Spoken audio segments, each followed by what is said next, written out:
All right, welcome to El Show. You guys like that name? Yeah, it's El Show. I like it. It's a little, yeah. We wanted to go with a little bilingual, a little fun. I like it. I think we're gonna go Can't complain with that. La Store, like La Tienda, but La Store. Downstairs will be yeah. So it's cool. I mean, man, Fuego's coming back. Mm-hmm. You guys have had a ton of experience with Valley Soccer. And man, we're with the Velarde brothers, right? Mm-hmm. So thank you guys for coming on. Of course. So Anthony, you are now a professional athlete. Mm-hmm. You're playing for Pittsburgh.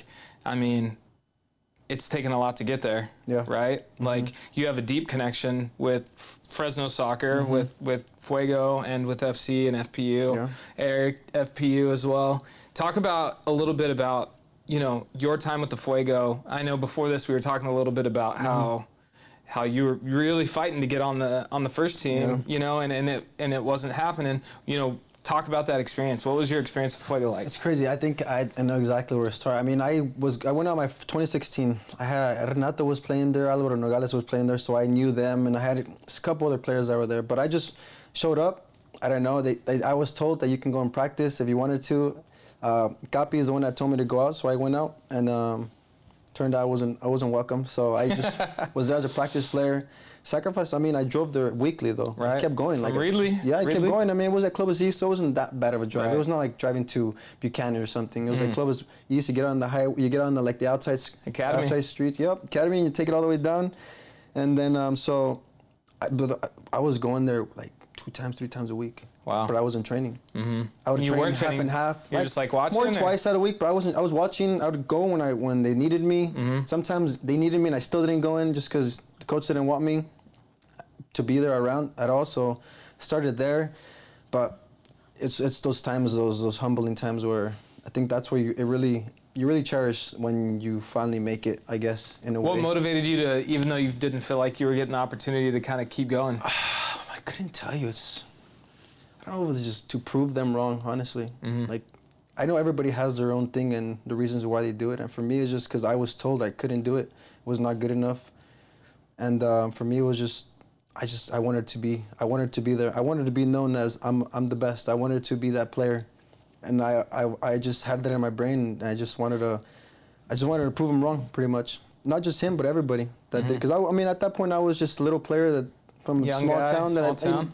No one really knew about. I mean, but you look at the number 10 that was ahead of you, right? Was it Chiva at the time, which was another number 10 from a small town who had a ton of success. That's true. That's true. I don't think Chiva was there in 2016, so I didn't see him. But I knew of Chiva when he went to played for COS and stuff like that, and how he went. So I knew of him, and I always knew he was a baller. I knew he was a big time player. And so you look at that. You look at those players, and you just look up to them. Mm-hmm. You want to be. Renato was there in the middle. Renato was there as well. A time. player that I always speak highly of. He's a great guy.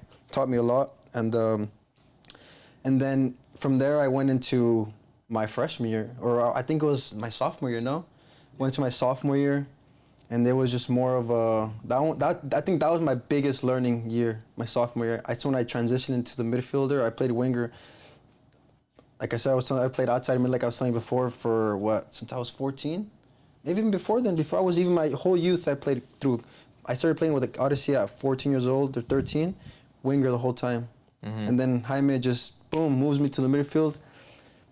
And what did, from your perspective as a coach, Eric, and obviously his brother, when he made that transition, I mean, that's got to be kind of a life-changing thing for a player. I mean, people may think it's all soccer, right? But coming from a coaching perspective, did you, help him through that process? And like, how do you see players when you feel like they need to transition to a new position, and how do you kind of coach them into that new role?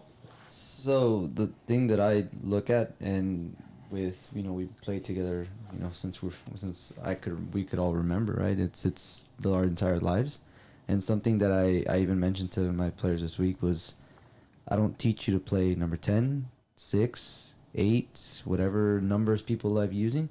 I teach you to play the game. Mm. And if you understand the game well, if you know how to play, if you understand the role of a winger, if you understand the role of the forward, the center back, you can play anywhere.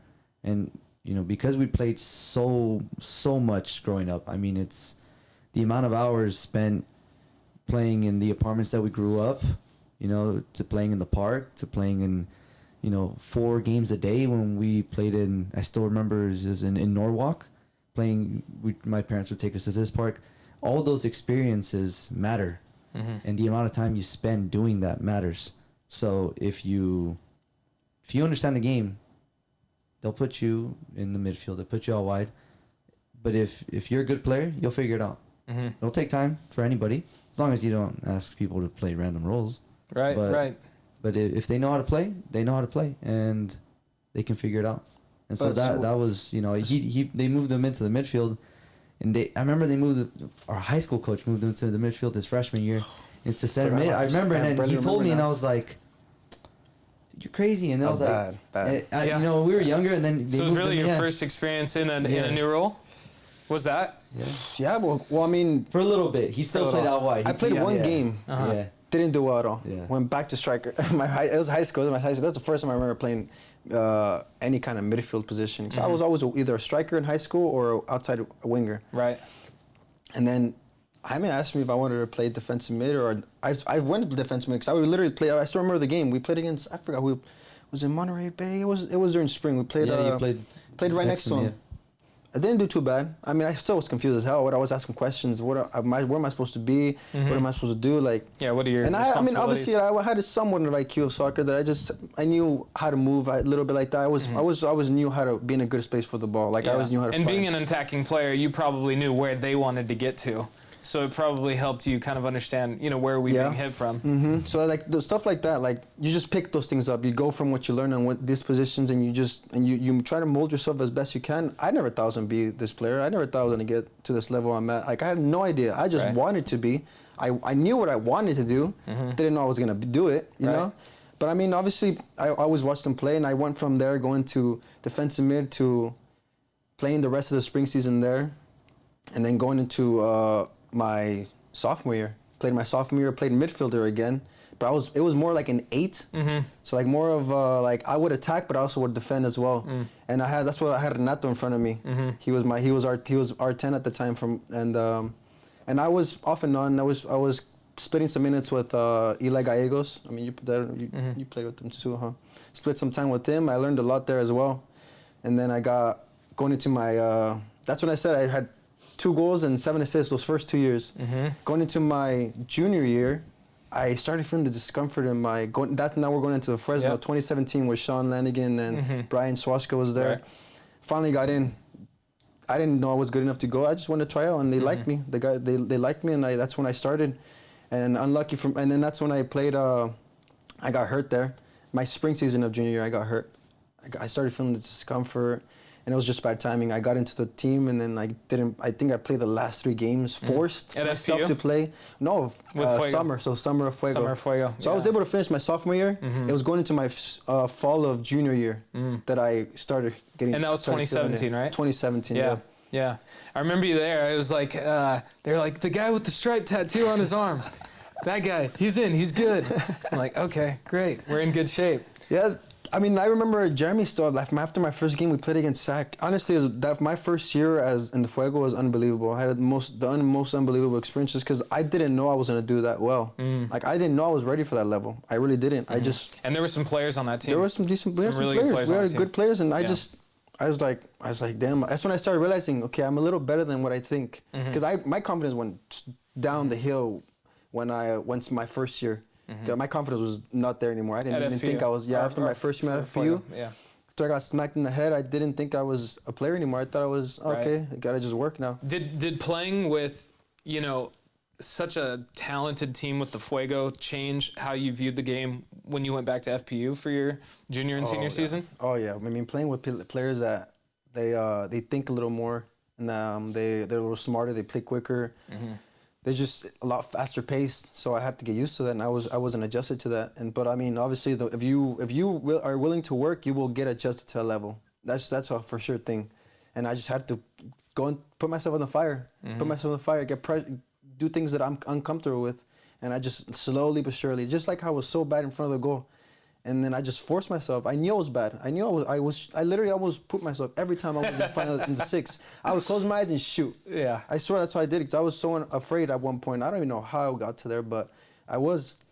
And then from there, I think I decided. I talked to Jaime. I was going into my preseason of junior year. I was like, nah. I talked to Jaime. I went to my doctor. I was like, yeah, I don't feel good. I don't feel like I could play. He's like, yeah, it's fine. I mean, if that's your decision, and you respected my decision. Went to go get my surgery. Told me a 3 months process of recovery. And honestly, I think those 3 months, for some reason, it just, my whole mentality, I was watching more than playing at that point. You needed time away from the game to really get some perspective. Yeah, I think I needed to not play and just watch. Mm-hmm. I'm not a big time, man. A lot of people, they'll tell you, I don't watch a lot of soccer. Like, a lot of, like, teams on TV, like Barcelona, Manchester United. I'm just not a big soccer guy, but I love studying the game. Mm-hmm. I've learned that I love studying. I just don't like watching it all the time. Right, as a fan. Do you watch film?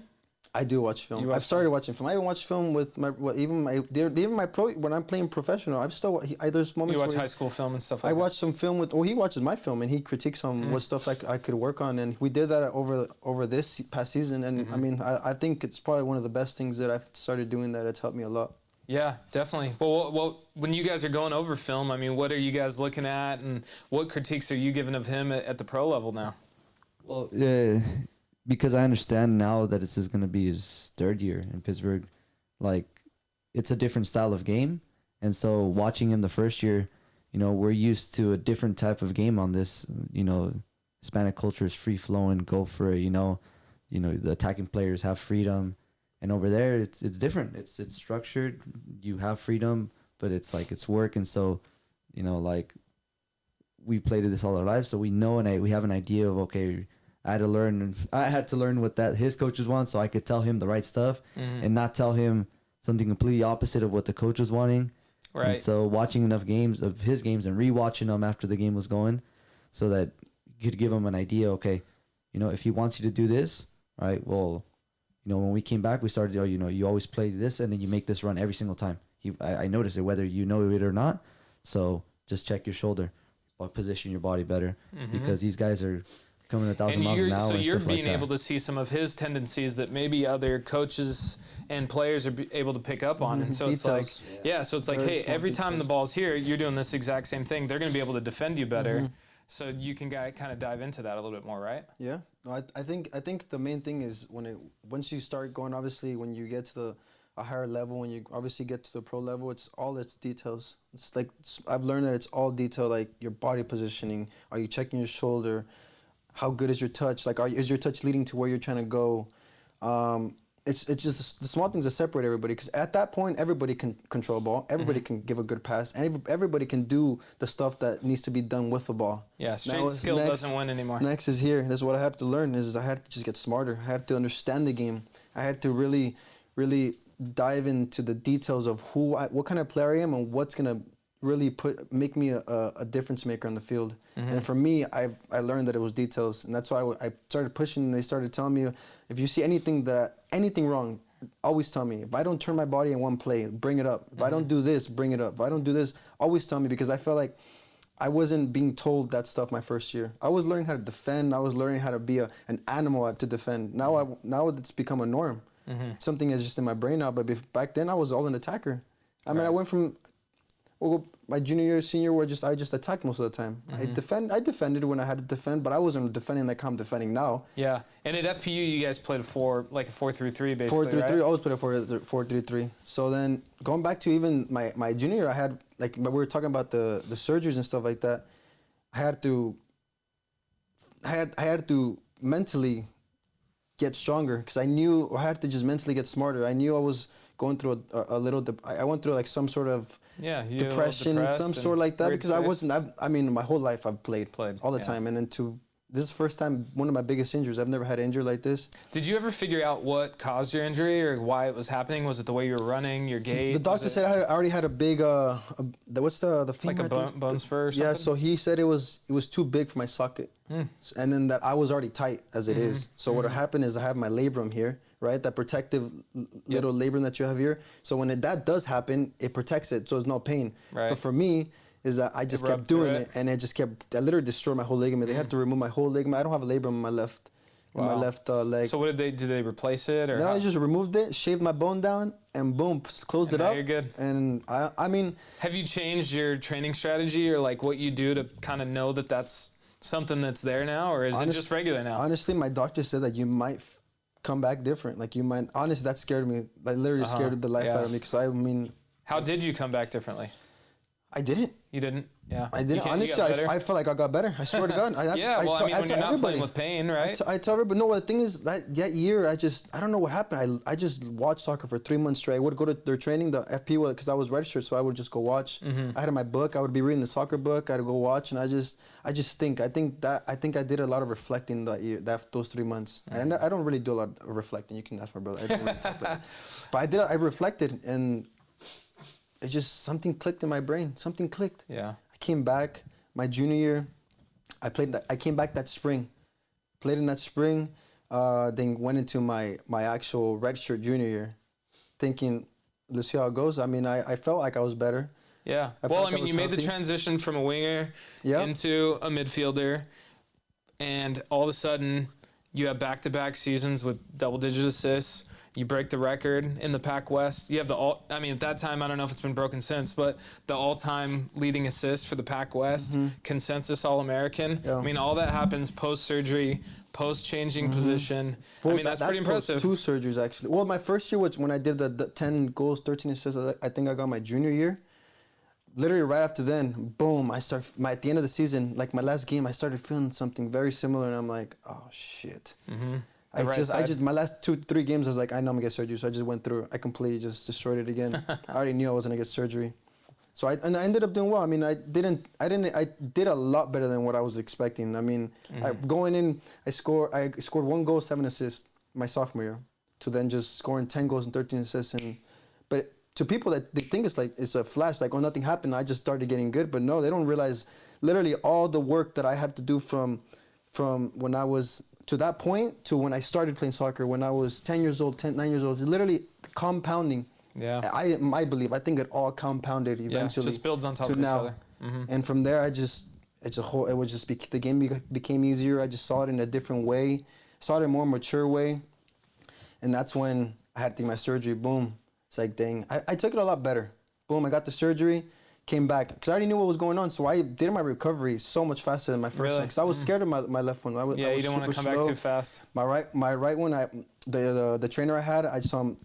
We're gonna start from 3 weeks already. We're not gonna do these first 3. We're starting. 3 weeks after surgery, you were already. 3 weeks, I was already moving. I was walking. I didn't use no crutches. I was like, injury is not as bad as it seems. So I started going, and at first I started feeling some things. I was like, okay, I gotta tone it down a bit. Right. Once it flared up, I was like, okay, I gotta chill. But I just kept going like that. I kept pushing. Once it flared up, okay, I gotta chill for a couple of days. Boom, go again. Right. Honestly, I came back my sophomore year of my junior year.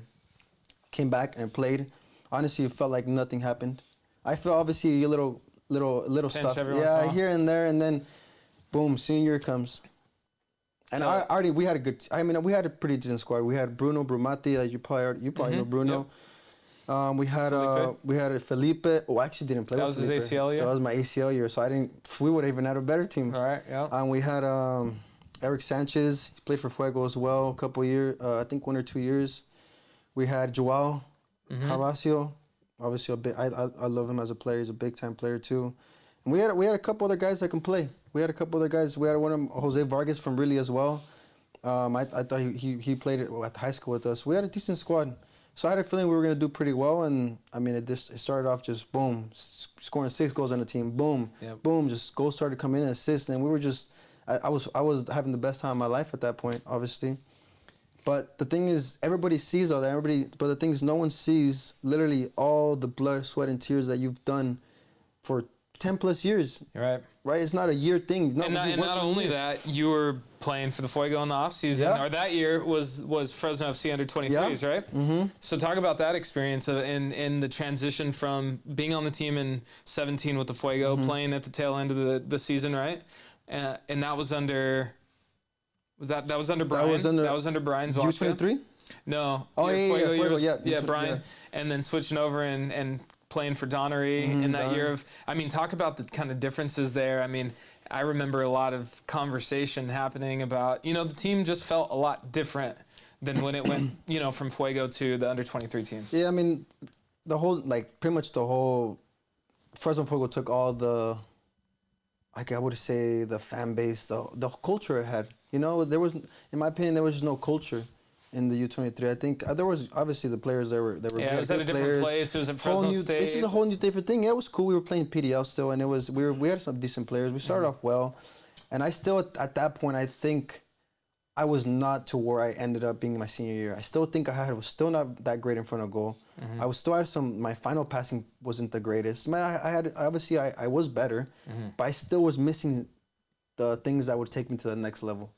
And I think I worked on those, and that year, honestly, by the end of it, we did extremely bad. I think we were losing. You probably remember that we were losing like the last 5 games. We lost all of them. Yeah. I was in a really bad place at that, but I was like, yeah, I'm done. Let's move on. I think it was a good experience the coach was good. Donnie, I liked the way he coached. And then I think it was a good experience being, I guess, some sort of a leader at that point. I think that's when I started like, okay, I was a little older at that. I was a little older than most, because at this point it was young college kids that are coming in. Yeah. I'm a little, I guess you can say, veteran in the PDL, because I played there 3-4 years at that point.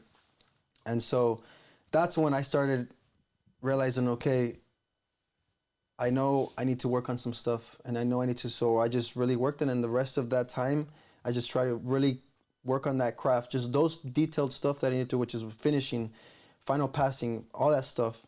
And I brought it all into my senior year, and everything from culminated, just came together. I just felt like I was on top in the world. I felt like no one could beat me at that point.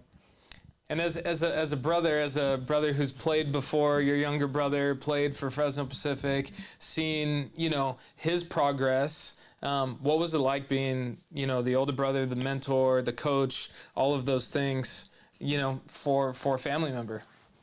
Well, I'd done it all my life to a certain extent, because we just the age, and we're grew up together, and everything that we did, we were always together.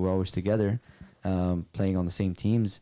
And so watching him go from somebody whose first 2 years had a very average time,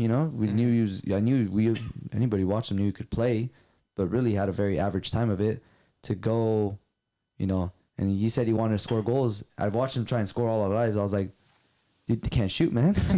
You can't score. And so I was like, well, what was it?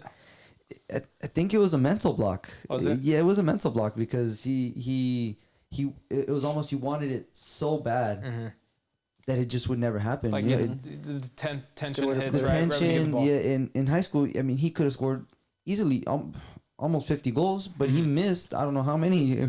We'd be there like, oh my, you missed again. Like launching it over the bar, or was it he'd go past 3 players, miss. Go past 2 players, miss. Oh, I was like, oh man. So it was. I think it was that mental block, and it was just that attention to detail. He might not remember Edgardo Contreras, who I think has the all-time record at FPU. He just told him, hey, just relax, man. When you get there, your momentum's carrying you this way. Just hit it there. Just hit it there. It's going there. Just put it on target. Worst thing that could happen is the goalkeeper saves it. But you're over here trying to rip the ball, and where's it going? It's going over there. You're going to have to go shag over there. It's going over the fence over here. Just relax. It's momentum, right? You can't be running this way and trying to hit a top corner shot that way. Just put it there. And I noticed it because he broke it down in such detail that finishing, just like anything else, can be worked on. Because so many times you hear that finishers are guys that are, well, he's a natural finisher. I'm like, man, that's. I feel like you might be able to work on that, but I didn't know how. I was not a finisher myself, and so when seeing him do that, and seeing him finally, get the assist, and then adding the goals and the recognition, and seeing that he had been working since he was 19 to try and become a professional and making it a career since he was 19.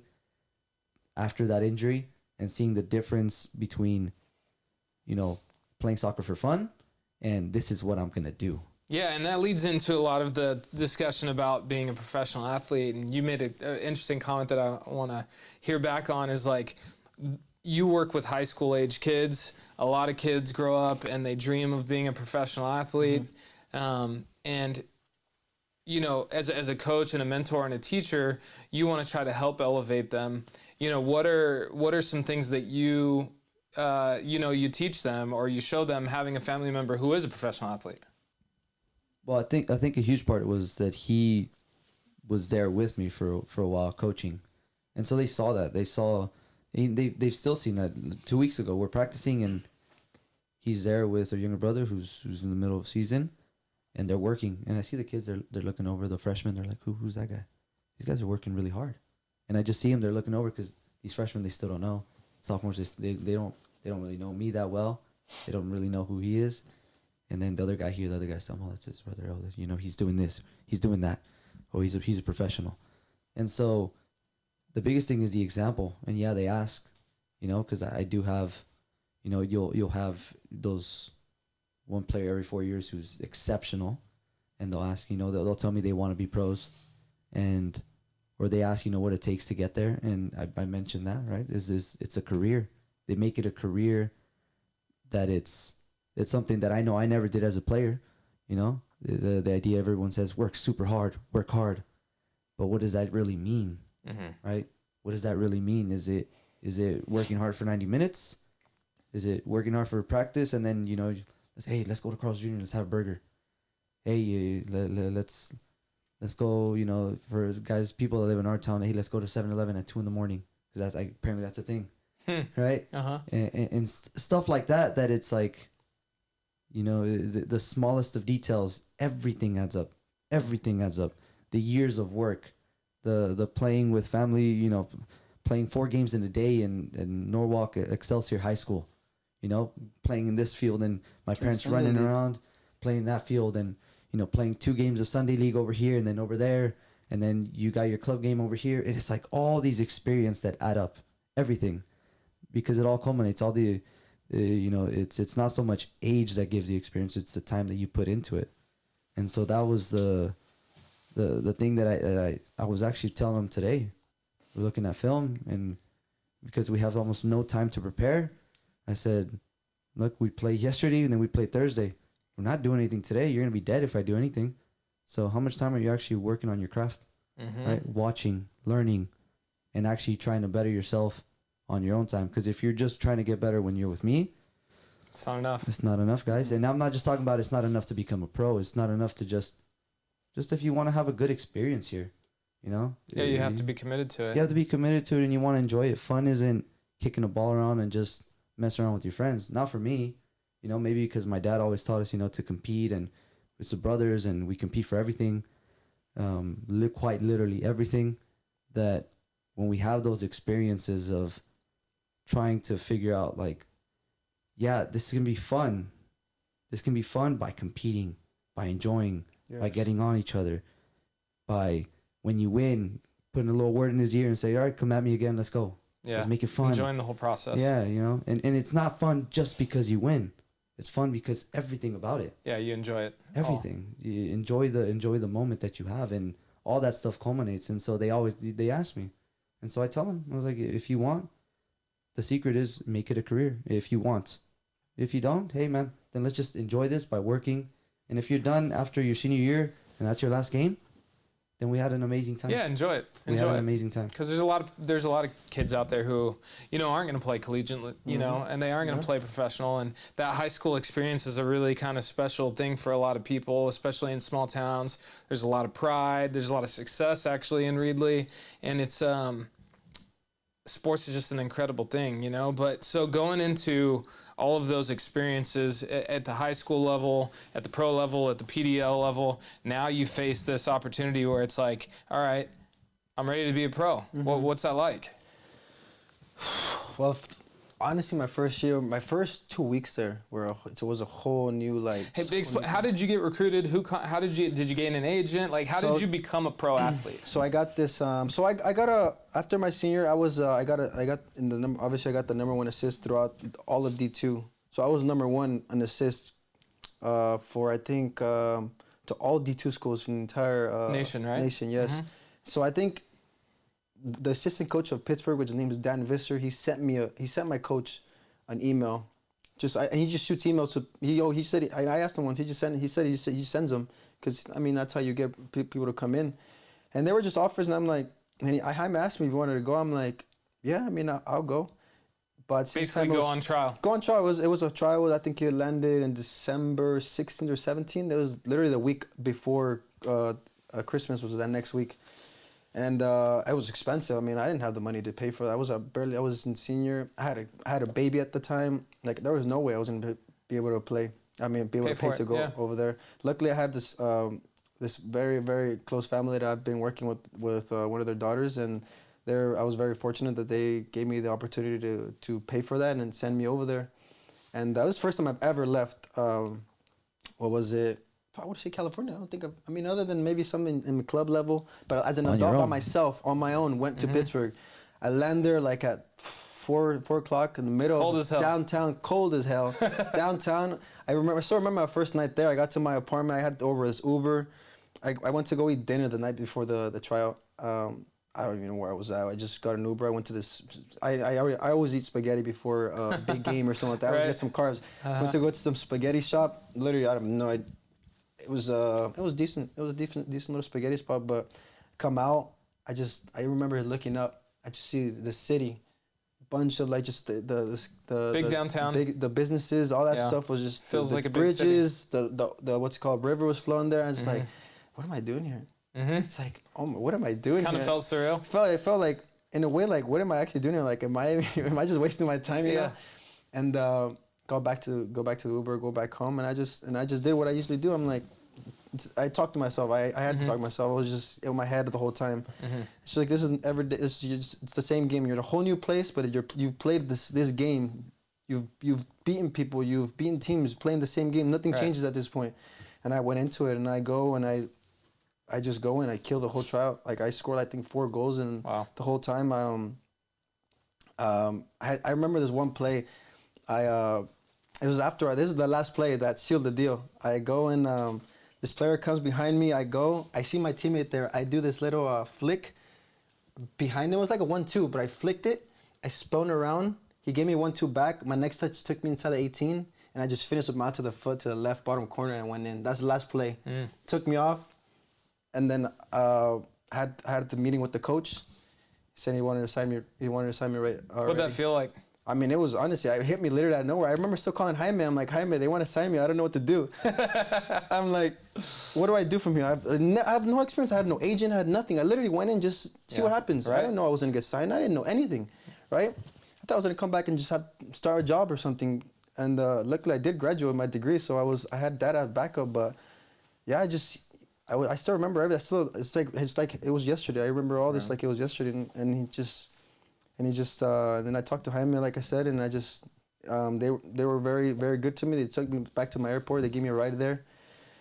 And then from there, just the whole process starting. And what was the difference? What was the difference being a pro versus being a collegiate athlete or a PDL player? Oh, I think that was one of the biggest lessons I had to learn. I had to learn about the pressure, a whole new coaching style that I've never experienced before. How so? Just more demanding. Like, you needed to do the same. You needed to do that job, and if you didn't do it right, you were not going to play. In that sense, and the first month, I literally couldn't reckon on myself. I was playing so bad. I was training so bad. People even told me, like, I don't know how I signed this kid. You know, like I was doing very bad. And I finally and I didn't have my family there, so I didn't go with my daughter. I went by myself, just alone. And it was a huge learning curve I had to learn. Was that a challenge, being away from family? I mean, from my experience working in pro sports for a while now, especially at minor league baseball and then, the USL level, it's like that can be a really challenging thing for especially a young player who has, a kid or children and a wife or whatnot, to be away from their family for a long duration of time. Like, how did you cope with that? I mean, the first month I did it. I played. It literally affected me so much. You were homesick? I was big time. I mean, I've never left my family. I've always been driving distance, or whether I was coming back. I was gone for a few days, but I knew I was always coming back. And from there, when I landed, I knew I wasn't gonna come back for a whole year. So I was like, and I still remember my coach talking to me like, after my first 2 weeks, he noticed like I wasn't even playing like close to the level that I was playing at the trial. At the trial, yeah. Just like, how's everything going? How's your daughter? He started asking me questions, and from there on, I just started getting more comfortable. I started talking to more, because I wasn't talking to any of the players. I mean, I didn't know anybody. I was so nervous. I was so shy. I didn't want to, and I just once I started getting really comfortable with the players, with what the coach wanted to, that's when I started picking it up. And it just slowed, the ball just started rolling. It was like you're a freshman all over again. Yeah, pretty much. And then I just had to just literally grow again. Yeah. From the start, literally how we started my freshman year of college. Literally just obviously a whole different level, but I had to literally start from scratch again, learn everything, learn how to play quicker, how to play faster, how to move, all this stuff. Whole new game that I never experienced, like defending-wise. I never defended that much. I had to be a defender. I had to win the ball. I've never tried to win the ball like that my whole life, you know? I was always, if I win it, I toe book it or something. But I had to go and physically win the ball to keep it. Because at that point, if you don't defend, you don't see the ball for 15 minutes. Mm-hmm. Right? So that was a big thing that I had to learn my first whole year. And I mean, thankfully I had a successful first year. I mean, I learned a lot. I grew a lot. My first couple of months was a train wreck, but I got myself put together again. I put my hat back on and I said, let's do it. Well, and I think for a lot of people who come from a smaller town or from an area that maybe people don't see as like the big city or whatever, you know, those first couple months could be really hard for people, whether it's going off to college or playing for a team or whatever. But living in like a bigger city in completely the opposite side of the country, I mean, what's the difference between, you know, the Central Valley and Pittsburgh? Well, the biggest difference is a bunch of hills over there. Okay. You're just driving like this around mountains and stuff like that. Here it's all flat. Whole new different. It's a whole new life for me. If it's, to be honest, I eat different stuff. I usually don't find the same foods here, all that stuff. So it's literally new. What's something new you tried that you actually like? They're big in Pittsburgh. They're called pierogies. Pierogies? Oh, okay. Pierogies, something like that. Or it might not even be pierogies. It might be something else. But they have this little sandwich-looking thing. In Spanish, they're called. I'm not gonna get the name. I'm gonna move on. But I had no Mexican food over there. No Mexican food. Very soft. Very little Mexicans compared to here. That was a huge big difference, obviously. And it was just a different life. But honestly, I enjoyed it. I enjoyed the life over there. It was a nice life. Mm-hmm. And has the fans received you pretty well out there, and like the supporter club and stuff? Honestly, that's been one of the probably the nicest group of people that I've been a part of, because from the start they treated me like family. They sent me messages. Even when my family came, they treated them like their own. They fed them. They did everything. They would send me. Because I did that podcast before they came. I did a little interview with them, and I would tell them my family was gonna come over. I was like, yeah, bring them over. I will take care of them, all that stuff. Mm-hmm. So I mean, unless I was told otherwise, they took care of them. And but yeah, they were good people. Good people for sure. And so both of you guys had a pretty interesting 2020, right? Like you started the season, and then COVID hits like a month in, right? Home opener was probably scheduled. Did you guys even play the first match? Oh no, we weren't. We were part of the team that was gonna play the next week. Okay. So only a few teams play that first weekend. Yeah, so you guys didn't even start play, and then what happens? Whew. Basically, we were gonna go play Charlotte Independence that Saturday. We were getting ready. That Thursday, we were doing our final tactical stuff. Friday, we were gonna leave. I think it was a Thursday night or Friday morning. They announced this lockdown of everything. We come into training. We had a meeting with our coach. And he just goes, we're not going anywhere. And we're just so confused, you know? I mean, we had an idea what was happening and stuff like that, but we didn't know how bad it was. None of us knew how bad it was or how bad it was going to get. So then from there, after we trained that day, still trained that day, and we just said, after this, don't come anymore. So we all stayed he gave us a choice to leave. And I honestly, I think I was there maybe for a week, and then I left, right? About 2 weeks you were there, and then finally I told her, well, what are you doing, man? You're just going to sit in your apartment? Yeah. And then, might as well come home. And then, so my wife, had her dad had some health issues, so we decided, let's just come back, because we didn't know what was going to happen at that time. So we drove 37 hours, down, because we were so scared of planes, so we drove. Took my car and with my daughter, and we drove 37 hours, came here. We were here for about a month and a half. And we were doing Zoom calls and stuff. So with our trainer, he would do like every morning, 8 o'clock my time, their time 11. That was horrible for me. I was dreading all the time. You're not a morning person. Oh, now I am. But Yeah, back then I wasn't. I mean, even like I barely became a morning person. But yeah, we were doing that kind of stuff. I was training with my brothers at that time. So I mean, it worked out. I was training all the time. I had some people to train with during the COVID, where I wasn't really branching out that much. Right. So I had my younger brother and Eric, and even my dad got into it. We were playing 2v2s because I mean we were just trying to stay fit. It's awesome. And so from there, we were doing that, literally doing that every single day, trying to stay fit. And then that's when we finally got the text saying, you guys got to come back. I'm like, dang, we gotta make that drive again, huh? So this time, luckily, it was only me and my wife that went this time because we don't know. We still didn't know we were gonna have a season, right. But they were telling us to come back. So we're like, well, we're in the contract, we gotta go. So I said, so we ended up going, did the 37-hour drive again. Did you guys go do that? I mean, how many days did that take? Did you go straight or? We went straight. You went straight. Oh, wow. So my wife would drive during the day and I would drive in the night. Wow. Just caffeine for days. I just started pumping caffeine. I drove from like 10 to like 7 in the morning. Man. So we did that. I did that twice. And but we got there a day and a half. Yeah, that's not bad. And the thing is, I didn't know the area. I've never been to these states that we're crossing, so I didn't feel safe. I didn't know. I just didn't feel safe. So I was like, no, we're gonna just go drive all the way through. We're gonna I'll be fine. And then that's intense. And then from there, we started season that 2 days after we started, not season, sorry. We did they allowed us to do like little pod training. So everybody was individually. We started like doing little individual dribbling stuff, some shooting stuff on our own. The first week. Second week, we started picking up with 2-3 players at a time. Then from the third week to the fourth week, started doing shoot. Then we started 4 or 5 people in a group.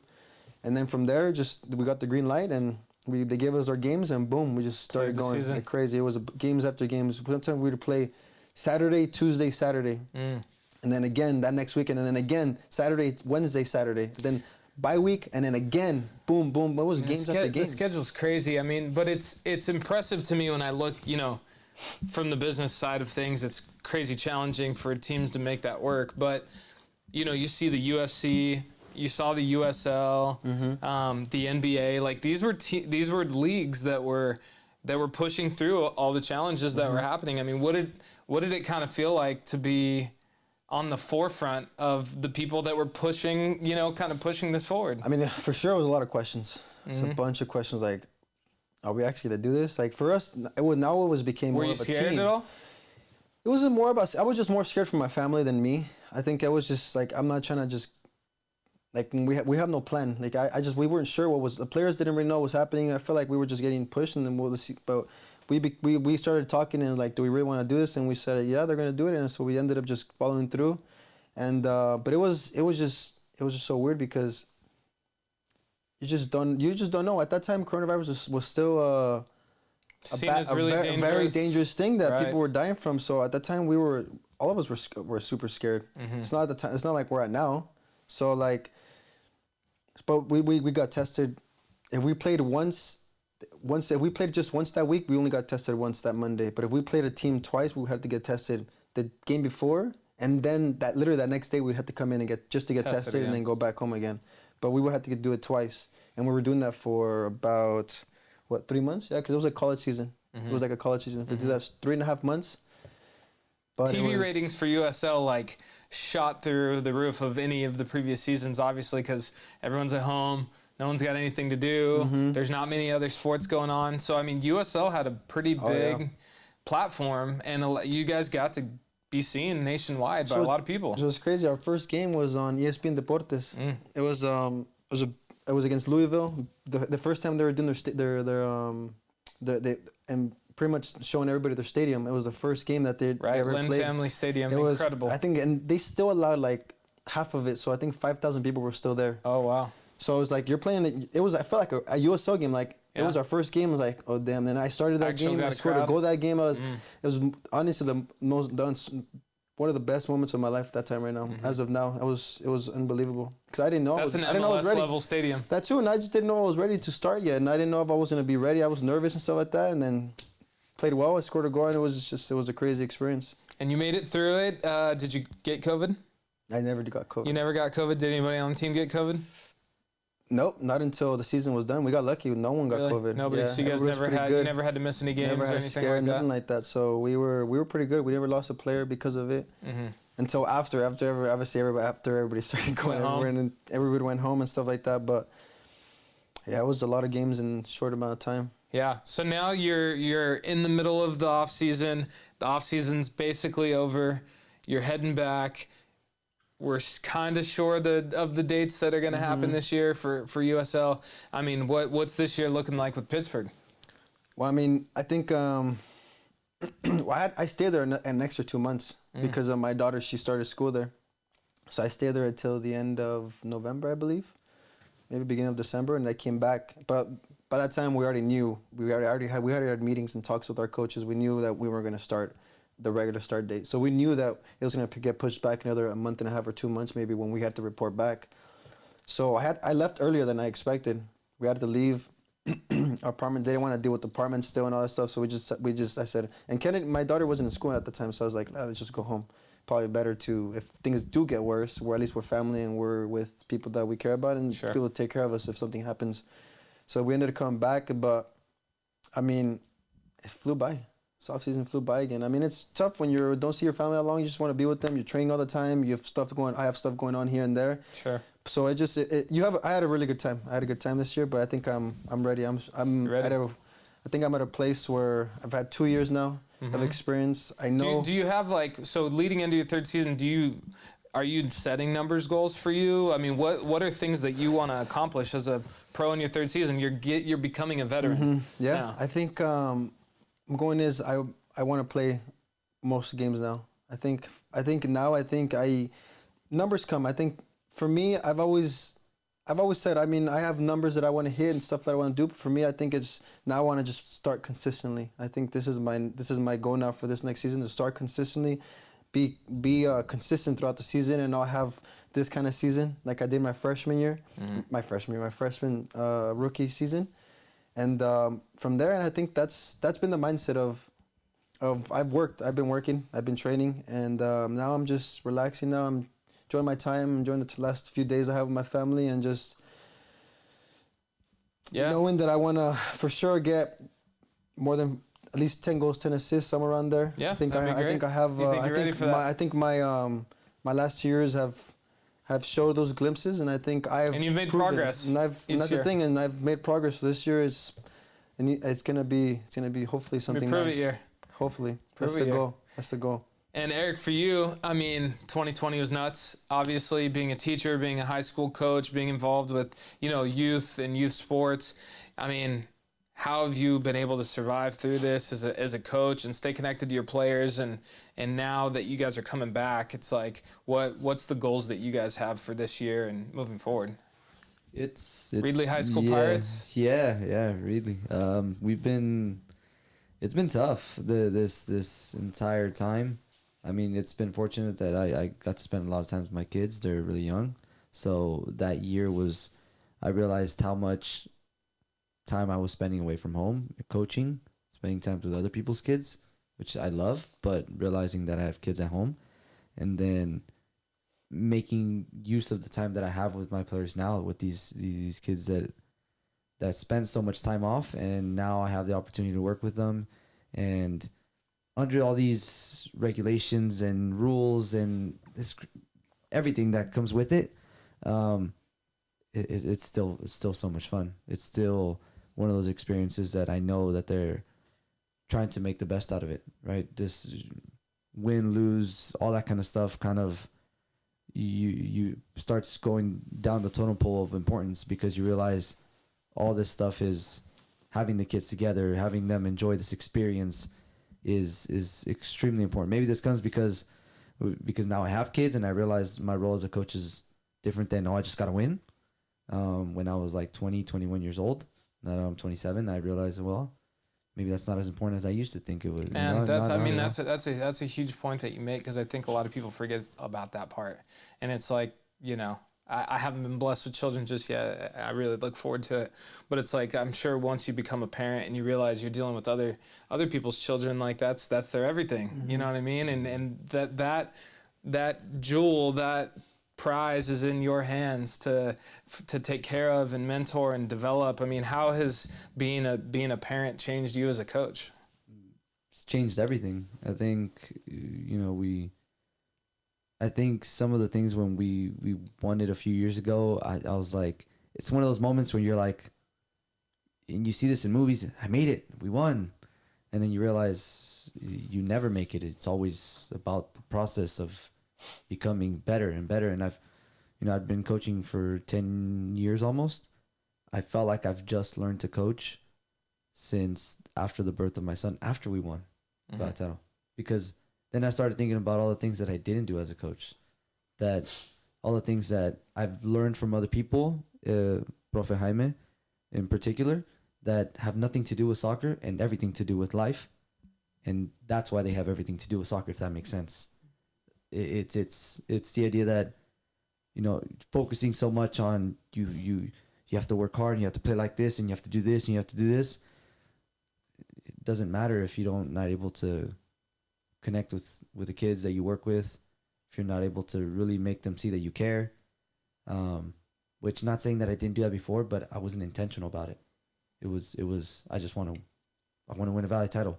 I want to win as a player and I want to win as a coach. And don't get me wrong, I have great relationships with all those players that were under us, because we won it as players together and we won it as coaches together. And so that's really fun. But I really felt like I've just learned the process of coaching over the last 2 years since after my son was born, the priorities in life, like you mentioned. It's like completely different. So more than, especially being a youth coach, I mean, do you take a lot of time really thinking about how am I making an impact on this kid's life and like what can I do to help him get to whatever level that individual wants to get to? I mean, how does that work with you? Yeah, because working with high school kids specifically because it's not club, it's high school soccer. You have kids who have, I have a few kids who have a range of experiences of traveling and playing all kinds of places, and which that was us. And then we have a ton of kids who played in the streets, played in the parks all their life. Skillful kids, they love soccer, but they don't have many experiences with life and with the game. They've kind of just grown up there. And one of the challenges is you get some really talented kids that either have they've never been anywhere, so they don't understand that there's opportunities. They don't school, whatever, just work in the fields. I'm like, no, use what the gift that you have to get you somewhere else. Use this gift that you have that you're so good at, use it to propel you forward. Use it as your motivation to go to school. And I'm not saying every kid has to go to school. I've also started to, change that idea about, that there's other options, but the realization that trying to get into those kids and that this is the opportunities, the same lessons that you're learning when we, whether it's the diligence that you put into the work ethic, the work that you do here in practice, all this stuff, soccer is a metaphor for life. Life is a metaphor for soccer. I use that one all the time. Yeah, and I mean, you guys come from a community where there's a lot of people that are attached to the agriculture industry. A lot of migrant families that work really, really hard, and like parents who have taken the risk to move to a completely different country in a language that you may not even speak, to try to give a better life to their children. And so I'm sure you guys have that in your own family possibly, and obviously deal with a lot of kids that are in that. I mean, this kind of next generation of young Americans, I mean, how are you able to utilize soccer to help, really catapult them into different things? Because a lot of them may choose to work in agriculture as well, or in the packing house or in the fields, but I think a lot of them have the ability to do things like you guys, be professional athletes, be college educated, be teachers, be all of these things. I mean, how are you using your platform as a coach to make a difference in those lives? Yeah, I think it's connecting in the idea that we've worked in the fields ourselves. We've done that job. It's hard. It is grueling. I hated every minute of it. You finish one row of trees, there's another one. You finish that one. They don't stop. There's another one. And we're trying to like, we finish this row, we get to go home, and the guys are chilling. We're like, no, they know the game. We were these, you know, these young kids trying to get home because we wanted to, after working 9 hours, we wanted to go home and, you know, we were still going to go train because we were prepping for our season with FEU, you know? So it's like, one is connecting, letting them know, I see you, I understand you. I know where you come from. Our dad came to this country when he was 17 on his own. I was thinking about that story on the drive over here, driving through. He left everything. And so many stories like that, so many things that we can provide an opportunity that through an example, you know, we were there, we've done this, you can do it too, you know? And that's that part of it that is at times really difficult to do, but it's so rewarding when it happens. And and it's tough when my wife gets on me because some of these kids aren't gonna. I was like, I know, but I can't help it. I can't help texting them. Yeah, how you doing? Mm-hmm. How's everything going? Checking out. Yeah, they already graduated. Hey man, hopefully everything's well. Mm-hmm. You saw this, you know, Coaching is the one thing that's a little weird. It doesn't end when they finish school. Yeah. It's like I still talk to some of my coaches to this day. Yeah. And their mentors. And I mean, the story that you tell about, like, you guys have done it and you can do it too. I mean, kind of wrapping this all up, it's like there aren't a ton of professional athletes that are out of this area, or maybe even out of Reedley. Mm-hmm. You know what I mean? And you're one of them. And I know sometimes, because I've you know, been associated with the league, you know, you feel like, man, I don't get paid enough, my housing's not nice, this is difficult, you know what I mean? But at the end of the day, it's like, man, there's a lot of kids out there with a dream of being a professional athlete. And you look around in soccer and you've got the, you know, the Villian Bijevs, yourself, Christian Cheney, Elijah Martin, right? There's a bunch of other ones that I'm not naming too, but there's guys that are playing professional sports right now that all the kids look up to. I mean, what's kind of your message to them in their pursuit of their dreams? Oh, I think it's like what we've been saying. It's a mentality. It's what kind of mentality do you want to have when you go and train? Are you gonna just go and kick the ball, pass the ball around with your friends and just laugh, or are you gonna put some work in that's gonna actually get you better and improve you? Whether that's getting you fitter, whether that's working on your touch, you're doing some things on the cone with some cones. Like you can, I've literally trained with cones the whole time. I've never used any crazy stuff. I've never bought any stuff. I've never had anything. I've literally had a ball, my brothers, and some cones, and that's it. Shoes, man. All you need, and some soccer shoes. That's it. Sorry. No. We've lined shoes up because we didn't have cones when we didn't have stuff. We've used whatever. I mean, the thing is, my parents have sacrificed. My mom, my dad, they've sacrificed so much to get where we're at now. This is the life they wanted us to live, and it's just more of getting into that perspective of where you want to be whether you want to be, you don't have to be a professional soccer player. It can lead you to go and get a college scholarship, so you can go and do whatever you want to do, whether you want to study in business, or you want to go do anything else that you can graduate with. Let this be the guide to take you there, and to let this be the reason why you were able to do this, right? You don't have to be professional. If that's not for you, that's not for you, right? It's not for everybody.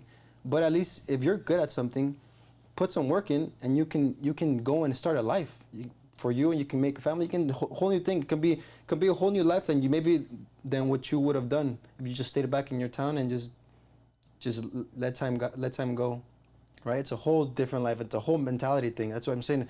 You got to put yourself in the position of okay, what do I want to do? What do I want to accomplish? That's what I had to do. I had to go from, I know where I'm at. I know where I want to go. It's going to take a lot of hard work. It's going to take a lot of sacrifices, a lot of sacrifices. You're not going to be able to see no friends sometimes. You're going to have, right? Sometimes you're going to have to sacrifice those things, not going to the movies, not going and eating, staying up 2 o'clock in the morning with your friends. Sometimes all those sacrifices it's going to be worth it. And for the player that is in high school now, is in college now, that does want to go pro, it's about how much time and work you're putting into your craft. I think for me, it's a more mental thing than anything else. Because you need to be willing to learn. You need to be open-minded. You need to be humble. You need to be all those things. You can't just be a good player. Just because you're good with your feet doesn't mean you're going to be a good player, right? It doesn't mean you're going to go pro. It's about how quick can you learn? how much can you be told and then you can go and change it and not feel attacked like, oh, this coach doesn't like me. Sometimes it's not about that. Some people get in that mental kind of thinking that, oh, just because he says I'm not good at this, he thinks I'm not good. And that's a lot of people's issues. It's more, you have to take criticism. Being able to be coachable. You have to be coachable. And if that's one thing that I had to learn that I wasn't, that when I started this journey of, okay, this is what I want to do, and I'm going to do everything that I can to do this. And if I don't, at least I tried. But I did everything, whether it was eating, whether it was in the gym, whether it was training. I would literally train by myself sometimes. I would literally have to call my brother sometimes. He might have been in school, and I think it was my freshman year, my freshman year, my spring season. I would tell him, you want to go and just help me out? Just go. And he would go a couple of times. He wouldn't go all the time, but he would go a couple of times, help me do some stuff. And it's just those things is doing it. You have to do the work. You can't just think. You can't sit and think. You can't sit and just hope it's going to happen. You got to go and put some work into it, whether it's playing soccer or anything in life. You just can't sit and, oh yeah, I want to go and be a teacher. Yeah, I'm just going to sit. I'm just not going to do anything. Yeah, you got to put the work in. You got to go and study. You got to do all that stuff. And for me, that's literally the most important part is your mentality. Mm-hmm. Well, look, I mean, I think the Fuego are proud to call you one of our own. I mean, we're super proud of you. I think everybody in the Valley is rooting for you and want to see you kill it at Pittsburgh and hopefully even more than that. We're always your biggest fan, and you know this is always home, and you're always welcome here. And thank you guys both for being on the podcast with us. Of course. You're always family. So thank you. Thank you. Thank you. All right. See you guys.